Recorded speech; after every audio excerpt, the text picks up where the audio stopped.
सभी साथियों को नव बधाई। जय भीम। मित्रों, आज हम चर्चा करेंगे कि बाबा साहब ने सरकारी नौकरी क्यों नहीं की।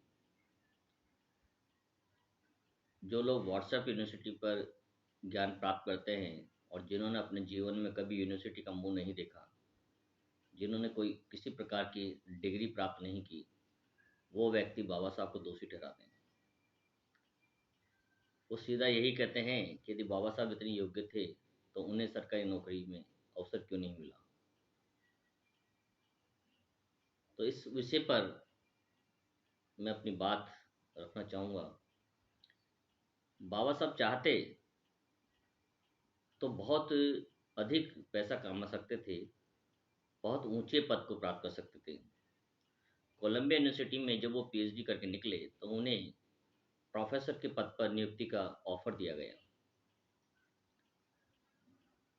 जब उनकी प्रॉब्लम ऑफ रुपीस पुस्तक और पीएचडी के आधार पर रिजर्व बैंक की स्थापना की गई तो रिजर्व बैंक के गवर्नर की पोस्ट के लिए उन्हें रखा गया, उनके प्रस्ताव दिया गया। और भी कई ऐसी परीक्षाएं थी जो उन्होंने पास की। पूरे भारत में ही नहीं बल्कि दुनिया में सबसे अधिक विद्वान और इंटेलिजेंट व्यक्ति थे। वो चाहते तो किसी भी ऊंचे से ऊंचे पद को प्राप्त कर सकते थे, लेकिन बाबा साहब ने एक बात कही थी कि मैं सरकारी सेवा में जाकर अपने परिवार, अपने भाइयों के लिए वो संघर्ष नहीं कर पाऊंगा जो सरकारी सेवा से बाहर रहकर कर पाऊंगा। इस चीज को एक सरकारी कर्मचारी आसानी से समझ सकता है कि जिस सरकार के अंदर हम काम करते हैं या जिस सरकार के अंदर हम सेवाएं देते हैं, उस सरकार के खिलाफ हम एक शब्द भी नहीं बोल सकते, चाहे उसकी नीतियां कितनी ही खराब हो, कितनी ही दमनकारी हो। लेकिन उसके खिलाफ हम यदि बोलते हैं तो वो सरकार को बर्दाश्त नहीं होता है और उस पर सख्त कार्रवाई हो सकती है। केवल एक यही कारण था कि बाबा साहब ने कभी अपने जीवन में सरकारी सेवा के बारे में विचार ही नहीं किया।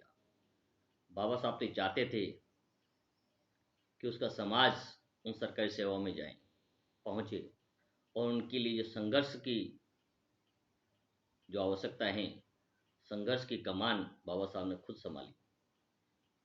क्योंकि उस समय संघर्ष था अंग्रेज सरकार से, और 1947 में देश आज़ाद होने के बाद मनोवादी सरकारों से, जो कि पिछड़े, अनुसूचित जाति, अनुसूचित जनजाति, पिछड़े वर्ग को आगे आने से रोक रही थी। उनके लिए उन्होंने एक लंबा संघर्ष किया और वो कानून मंत्री के पद पर पहुंचे और उन्हें संविधान लिखने का अवसर मिला। यदि वो सरकारी सेवा में चले जाते तो इतने महान काम शायद वो कभी नहीं कर पाते। इसलिए उन्होंने सेवा में जाने से इनकार किया, कभी विचार ही नहीं किया। लेकिन आज के लोग उन्हें आसानी से दोषी सिद्ध करने का प्रयास करते हैं कि वो योग्य नहीं थे। उस जमाने में दो प्रकार के विचार चलते थे, एक तो गांधीवादी विचार, एक अम्बेडकरवादी विचार।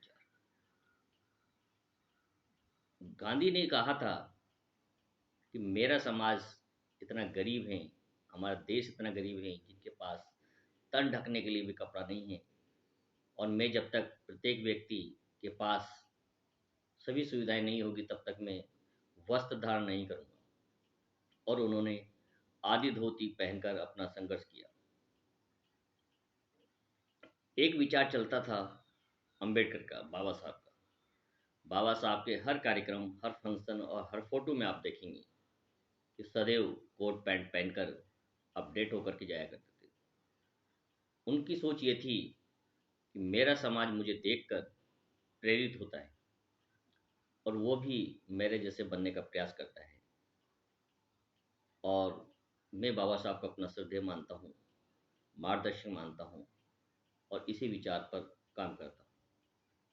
यह अपना आचरण और व्यवहार हमें स्वयं इतना अच्छा और महान बनाना होगा कि समाज के लोग हमें देखकर हमारे जैसे और हमसे भी श्रेष्ठ बनने का की प्रेरणा प्राप्त करें। मैं बाबा साहब के जीवन की एक छोटी सी घटना बताना चाहता हूँ। ये बात है 1952 की, जब बाबा साहब कानून मंत्री थे। तो नागपुर में बाबा साहब का आंबेवाड़ा जो गांव था, उस गांव से एक महार जाति के व्यक्ति का आईएएस के अंदर सिलेक्शन होता है और उन्हें कलेक्टर की पोस्ट पे नवाजा जाता है।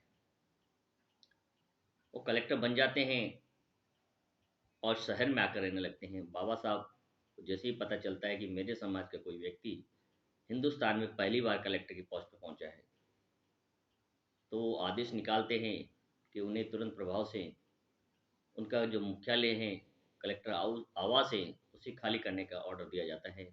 उनसे कहा जाए कि मैं उनसे मिलना चाहता हूं। और ये बात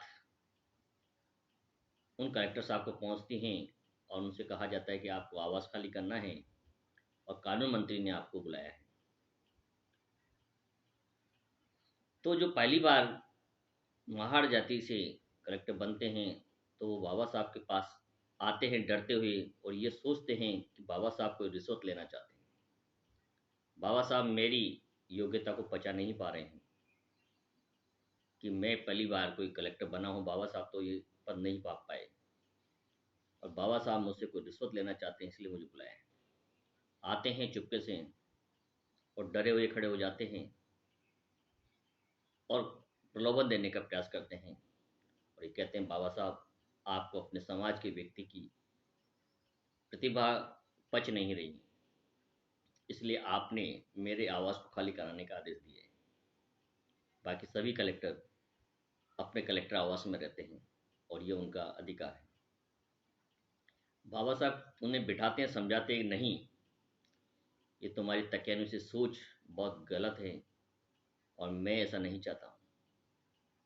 मैंने स्पेशली ऑर्डर निकाल दी हैं कि आप जिस गांव से आए हैं, जिस महाड़ क्षेत्र से आए हैं, आंबेवाड़ा से आए हैं, आप अपने घर के अंदर ही कलेक्टर आवास बनाएंगे। और मैंने स्पेशली ऑर्डर कर दिए हैं कि आपके घर को कलेक्टर आवास में तब्दील किया जाए। और मैं चाहता हूँ कि आप प्रतिदिन अपने पूरे लवाजमा के साथ अपने गांव से नौकरी करें। वो व्यक्ति बड़ा आश्चर्यचकित होता है कि ऐसा कैसे होगा। आप मुझे इतना पढ़ने लिखने के बाद, इतने अच्छे पद पे जाने के बाद वापस गांव में क्यों भेजना चाहते हैं? बाबा साहब कहते हैं कि मैं तुम्हें गांव में इसलिए भेजना चाहता हूँ कि मैं उस समाज को, दबे कुचले समाज, अनपढ़ समाज, जो पिछड़ा हुआ है शिक्षा के क्षेत्र में, जिसमें कभी ये सोचा भी नहीं कि पढ़ लिख कर वो भी इतनी ऊंचाइयों को पा सकता है, मैं चाहता हूँ तुम प्रतिदिन उनके बीच जाओ और अपनी लाल बत्ती की गाड़ी को लेकर जाओ, अपने लवाजमे के साथ जाओ, उसी मोहल्ले में जाकर के अपनी रात गुजारो, समय गुजारो। और उसी मोहल्ले से प्रतिदिन जब आप शहर के अंदर आएंगे, तो उस गरीब तबके के लोग, वो बच्चे, वो युवा तुम्हें देख कर प्रेरित होंगे और उनके अंदर ये आत्मसम्मान जागृत होगा कि जब आपके जैसा सामान्य व्यक्ति पढ़ लिख कर एक कलेक्टर के पद पर प्राप्त कर सकता है, तो उसी समाज में जो जन्मे हैं, तो वो भी निश्चित रूप से इन ऊंचाइयों को प्राप्त कर सकते हैं। केवल मैं चाहता हूँ कि आप समाज के लिए एक दर्पण बने, एक आदर्श बने, एक आईना बने और आपको देखकर आपका समाज, पिछड़े हुए बच्चे जो युवा अवस्था में हैं, तो इधर उधर धार्मिक भेदभावों में या धार्मिक भावनाओं में भटक कर अपना जीवन बर्बाद न करें, बल्कि शिक्षा की ओर प्रेरित हों और आपके जैसे अच्छे से अच्छे एजुकेशन प्राप्त करें और ऊंचे से ऊंचे पद को, जैसे आईएएस आईपीएस जैसे पदों को प्राप्त करें और अपनी दरिद्रता को मिटाने, अपने संघर्ष को मिटाने, अपने परिवार को ऊंचे उठाने का एकमात्र उपाय वो है शिक्षा। बाबा साहब ने कहा कि शिक्षा ही वो सैनिक का दूध है, जो पिएगा वो दहाड़ेगा।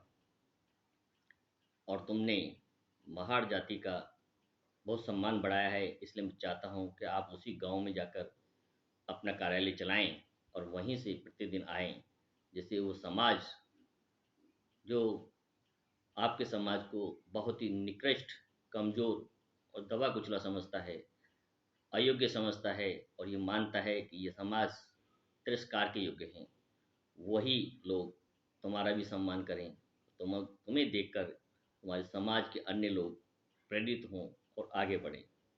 केवल ये मेरी मन की इच्छा है, इसीलिए तुम्हारे आवाज़ को खाली कराया गया। जैसे यूँ कलेक्टर साहब को एक बात का पता चलता है, ये बात सुनते हैं, उनके विचारों से प्रेरित होते हैं और उनके पैरों में गिर जाते हैं और माफ़ी माँगते हैं। हे बाबा साहब, मुझे माफ़ करना कि मैंने आपके बारे में गलत विचार रखा, गलत सोच रखी, उसके लिए आप मुझे क्षमा करें और मैं प्रयास करूँगा कि जीवन में कभी कोई ऐसा कृत्य नहीं करूँगा, ऐसा कोई व्यवहार नहीं करूँगा जिससे मेरी वजह से मेरे समाज को अपमानित होना पड़े, नीचा देखना पड़े।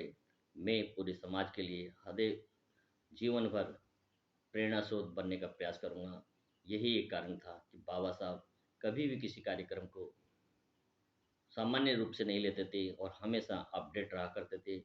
आपकी उनकी वेशभूषा, उनके बोलने के तरीके को देखेंगे, सभी कार्यक्रमों में एक समान वेशभूषा में नज़र आते थे। तो यही बाबा साहब चाहते थे और इसी वजह से, इसी त्याग के कारण बाबा साहब ने अपने जीवन में कभी सरकारी सेवा में जाने का निर्णय नहीं लिया। अन्यथा उनके लिए दुनिया में ऐसा कोई पद नहीं था जिसे वो प्राप्त नहीं कर सकते थे। यही मेरा आज का विचार था। आपको कैसा लगा? बहुत बहुत धन्यवाद। आपने मेरी वाणी को सुना। जय भीम, नमो बुद्धाय।